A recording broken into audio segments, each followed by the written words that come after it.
은퇴를 앞두고 많은 이들이 갖는 가장 큰 환상 중 하나는 일정 금액만 모아두면 평생을 안정적으로 살아갈 수 있으리라는 믿음입니다. 특히 10억 원이라는 금액은 우리 사회에서 웬만한 노후는 걱정 없다는 기준선처럼 여겨지곤 합니다. 하지만 실상은 다릅니다. 10억 원이란 금액은 결코 작지 않지만 그 사용 방식과 노후의 변수에 따라 순식간에 줄어들 수 있으며 때로는 노년기의 불안 요소를 해결해 주지 못합니다. 예를 들어 서울에 거주하던 박 모 씨는 63세에 퇴직하면서 퇴직금과 모아둔 예금, 상가, 전세금을 정리해 총 10억 원의 현금을 마련하였습니다.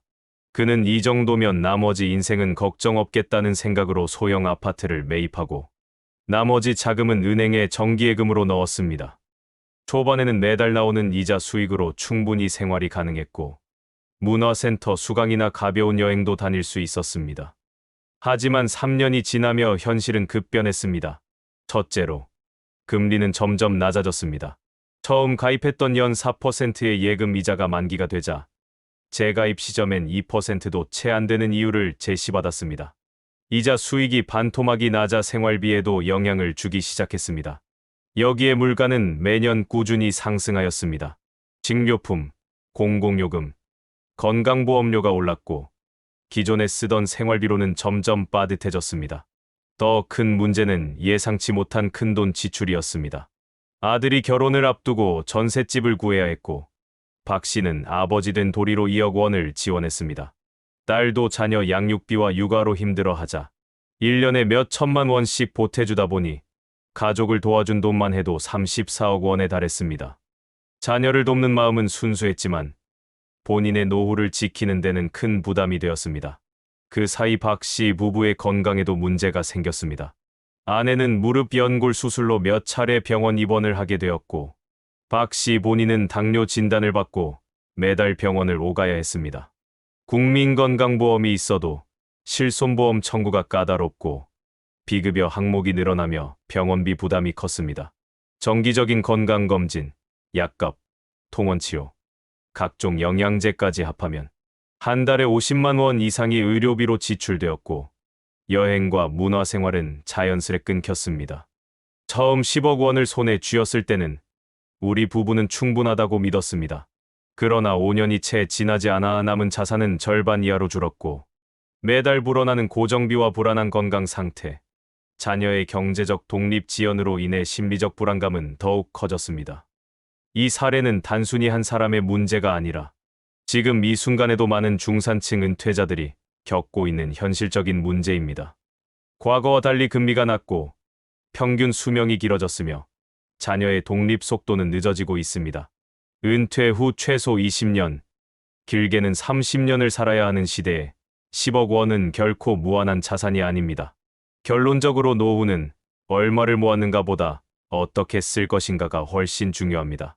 안정적인 소득원 확보, 건강한 생활 습관, 관계 유지, 지출 절제 등 전반적인 삶의 구조를 설계하지 않은 채 돈만 믿고 출발하면 그 노후는 쉽게 무너질 수 있습니다.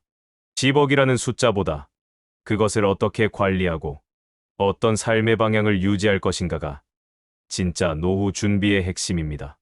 노년기를 시작하는 모든 이들이 숫자에만 집착하지 않고 현실적인 준비와 전략을 세워야 합니다. 그것이 돈보다 훨씬 오래가는 진짜 자산이기 때문입니다. 노후를 준비하면서 가장 흔히 하는 착각 중 하나는 돈만 있으면 된다는 생각입니다. 많은 사람들이 재산을 모으는 데 집중하고 일정 금액 이상만 확보되면 노후가 평탄할 것이라 믿습니다. 물론 금전적 안정은 매우 중요한 요소입니다.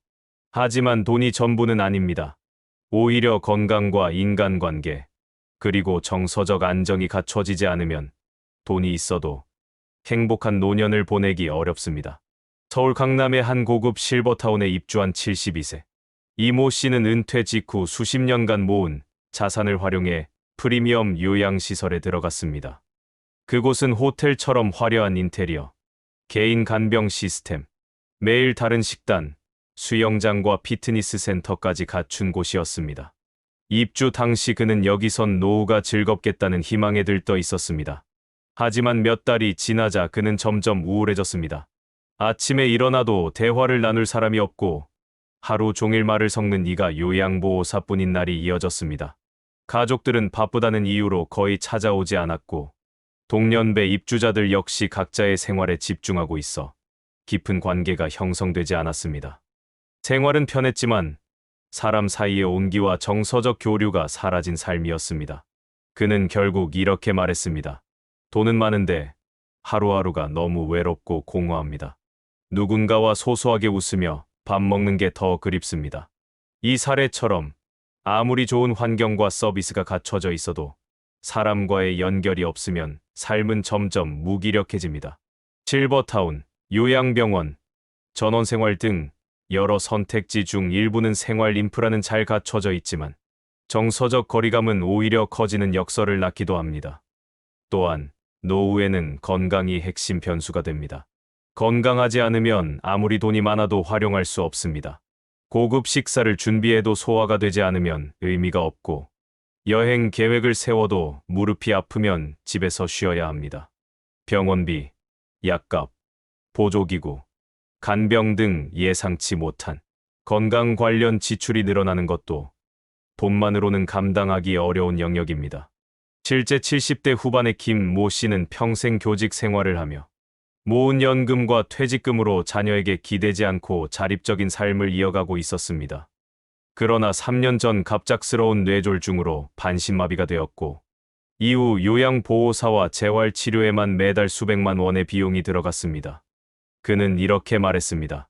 돈은 있는데 몸이 안 되니까 외출도 못하고 아무것도 못해요. 건강이 없으면 돈도 쓸 데가 없다는 걸 뼈저리게 느낍니다. 이처럼 돈보다 먼저 준비해야 할 것은 몸과 마음의 건강, 그리고 의미 있는 인간관계입니다. 누군가와 함께 웃으며 산책하고 아픈 날 전화 한 통 받을 수 있는 친구가 있으며 자신을 필요로 해주는 가족이나 공동체가 있다면 돈이 조금 부족해도 삶의 만족도는 훨씬 높습니다. 결국 진짜 노후 준비란 자산을 모으는 것과 함께 건강을 지키는 습관, 의미 있는 관계를 만드는 태도, 심리적 독립성과 정서적 안정감을 동시에 갖추는 것입니다. 고급 실버타운이 아니라도 동네 작은 경로당이나 공원에서 마주치는 사람들과의 인사가 오히려 더 큰 힘이 되는 이유가 여기에 있습니다. 돈은 필요하지만 전부는 아닙니다. 나이 들수록 돈보다 사람, 건강, 말 한마디의 따뜻함이 훨씬 더 큰 가치를 갖게 됩니다. 진짜 부자는 돈으로 고립되지 않고 관계로 연결되는 사람입니다. 노년의 삶에서 진정한 품격은 자산이 아니라 마음을 나눌 수 있는 사람이 곁에 있는 삶이라는 사실을 잊지 말아야 합니다. 은퇴 후 10억 원이라는 자산은 언뜻 보면 평생을 충분히 살아갈 수 있을 만큼의 금액처럼 보입니다. 그러나 실상은 전혀 그렇지 않습니다. 잘못된 투자와 습관화된 소비는 10억이라는 금액조차 순식간에 바닥내게 합니다. 많은 사람들이 은퇴 후의 불안한 미래를 막기 위해 혹은 수익을 조금이라도 더 올려보기 위해 안정적인 예금이나 연금 대신 수익형 부동산에 뛰어들곤 합니다. 대표적인 예는 상가, 투자와 리조트 분양입니다. 한때 월세 따박따박 들어온다는 말에 현혹되어 많은 은퇴자들이 상가 건물, 숙박시설, 분양형 투자 등에 수억 원을 넣었습니다. 그러나 상가 공실률은 늘어나고 리조트는 운영사 부도로 인해 휴지 조각이 된 사례도 많습니다. 경기도 용인에 사는 68세 김 모 씨는 은퇴 직후 리조트 분양 사업에 2억 5천만 원을 투자했습니다.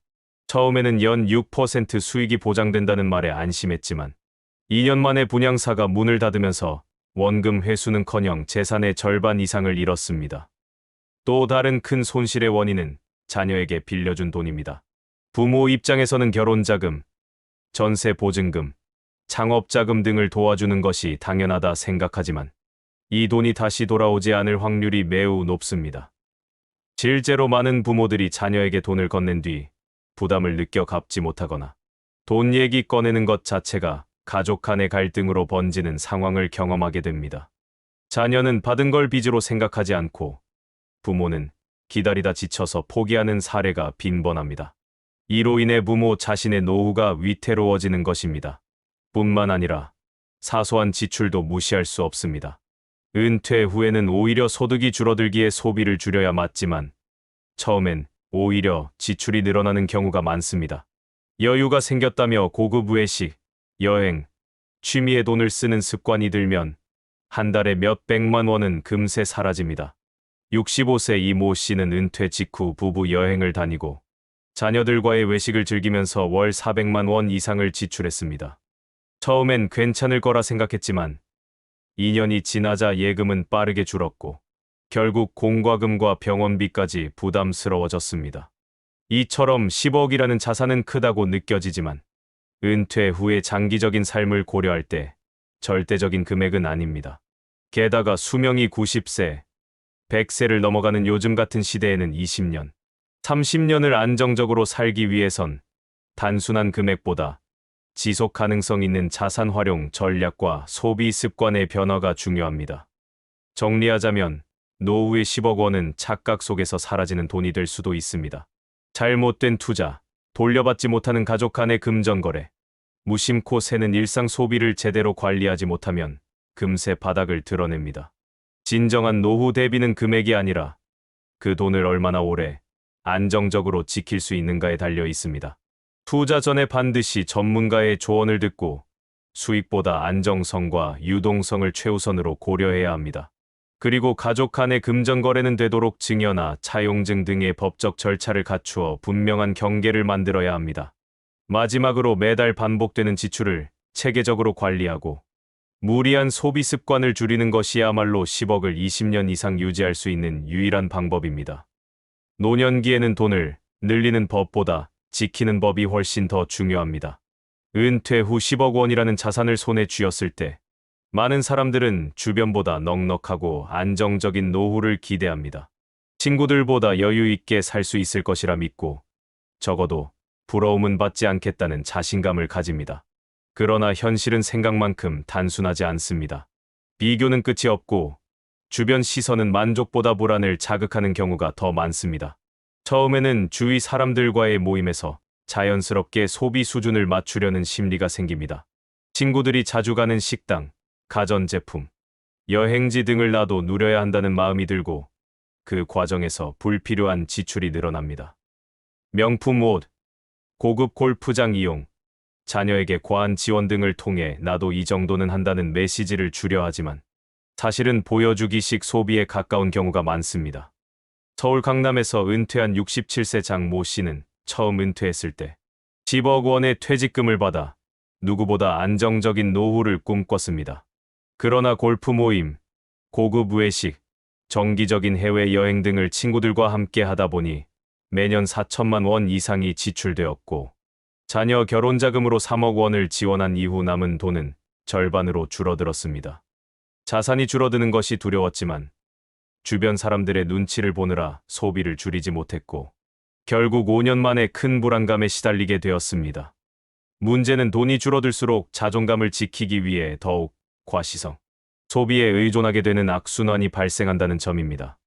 내가 이 정도는 써도 괜찮다는 자기 암시를 통해 불안을 덮으려 하고 다른 사람보다 더 좋은 무언가를 가짐으로써 불안한 내면을 달래려 합니다. 하지만 이는 결국 내면의 공허함을 채우지 못한 제 겉모습만을 유지하려는 삶으로 이어집니다. 더 나아가 자산이 줄어드는 속도와 내면의 불안이 함께 커지면서 외로움이 심화됩니다. 사람들과 어울리지만 진심 어린 관계는 줄어들고 보여주기 위한 만남이 많아지면서 인간관계의 깊이도 얕아집니다. 결국에는 사람들 사이에 있어도 혼자인 것 같은 감정을 느끼게 되고 자존감은 더 낮아지게 됩니다. 노년기에는 사회적 지위나 외적인 소비보다도 정서적 안정, 건강, 소소한 행복이 훨씬 더 중요합니다. 그러나 주변의 눈치를 보며 스스로를 끊임없이 타인과 비교하게 되면 본인의 삶의 중심이 흔들리게 됩니다. 나는 이만큼 있으면 된다는 생각보다 저 사람만큼은 되어야 한다는 생각이 들기 시작하면 이미 자산의 크기와 무관하게 마음은 가난해지기 시작한 것입니다. 결론적으로 말하자면 10억이라는 돈이 중요한 것이 아니라 그 돈으로 내 삶을 어떻게 조율하느냐가 더 본질적인 문제입니다. 주위 사람들과 자신을 비교하지 않고 자신만의 기준과 생활 방식으로 살아가는 것이 진정한 노후의 자유입니다. 타인의 시선에 휘둘리지 않고 보여주기 위한 소비보다는 나를 위한 소비를 선택할 수 있어야 합니다. 정리하자면 은퇴 후 10억 원의 자산을 가진 사람이라도 비교와 과시에 덫에 빠지면 결국 행복하지 않습니다. 돈이 많아도 외로운 사람은 많고 돈이 적어도 여유롭게 사는 사람은 존재합니다. 내면의 평안함은 외적인 소유가 아니라 나 자신에 대한 존중과 만족에서 비롯됩니다. 정서적 건강과 자존감을 지키기 위해선 비교하지 않는 용기, 덜 써도 만족하는 습관, 나답게 사는 태도가 노후 자산보다 더 큰 자산임을 기억해야 합니다. 은퇴 후 삶을 어떻게 설계하느냐는 단순히 얼마를 가지고 있느냐보다 어디로 향하고 있느냐, 즉 방향이 훨씬 더 중요합니다. 많은 사람들이 은퇴 전까지는 열심히 돈을 모으고 퇴직금을 마련하는 것에 집중합니다. 그리고 일정 금액만 있으면 안정적인 노후가 가능할 것이라는 기대를 갖습니다.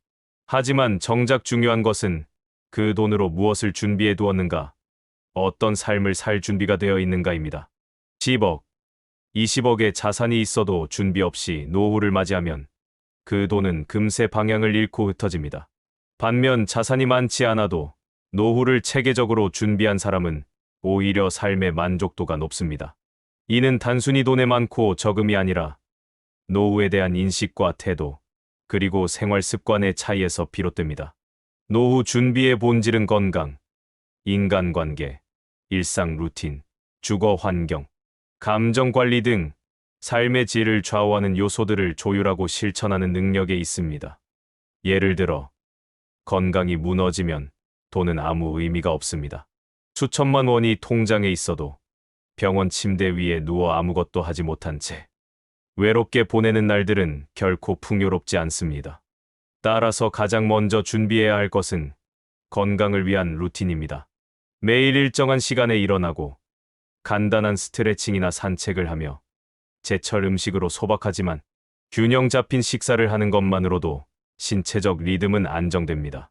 건강 루틴을 꾸준히 지킨 서울 성북구에 사는 72세 김영순 씨는 5억 원 정도의 은퇴 자산으로 시작했지만 지금까지 병원 신세를 거의 지지 않고 혼자 자립하며 살아가고 있습니다. 그는 매일 아침 6시에 일어나 근처 공원을 산책하고 동네 경로당에서 바둑 두는 친구들과 웃으며 하루를 보냅니다. 돈이 많지 않아도 그는 누구보다 정신적 여유와 건강한 자립의 기쁨을 누리고 있습니다. 그 다음 중요한 것은 작지만 지속 가능한 일거리입니다. 사람은 일을 통해 자존감을 유지하고 사회와 연결되는 감각을 유지하게 됩니다. 물론 은퇴 이후에는 고된 노동이나 스트레스 많은 직장은 피해야 하지만 반대로 너무 아무 일도 하지 않으면 쉽게 우울감이나 무기력에 빠질 수 있습니다. 전업주부였던 68세 방 모 씨는 은퇴 이후 구청, 노인 일자리 사업에 참여해 도서관 정리 업무를 맡게 되었습니다.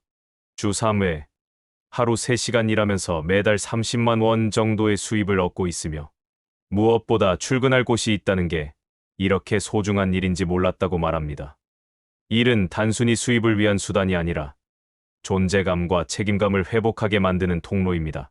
세 번째는 인간관계의 유지와 정리입니다. 노년기의 인간관계는 양보다 질이 중요합니다. 불편한 관계, 필요한 인간관계는 과감히 정리하고 마음이 통하고 편안한 사람과의 관계를 깊게 만들어야 합니다. 이는 단순한 정서적 안정뿐 아니라 노후 우울증, 외로움, 고립을 예방하는 핵심 요소입니다.